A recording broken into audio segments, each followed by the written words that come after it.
Hi, I'm Chef Mimi J. Join me as I make this buffalo chicken salad. I've already cleaned my chicken. Be sure not to skip that part.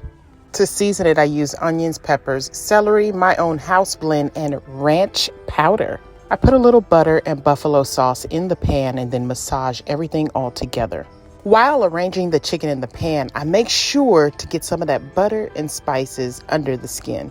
I roast it at 375 for about an hour and then pull the skin off so that it can continue baking and getting crispy.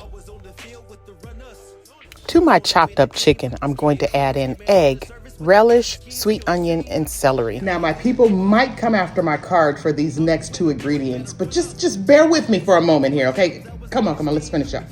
That's right, sweet seedless grapes and walnuts. These are buffalo flavored walnuts from Crazy Go Nuts.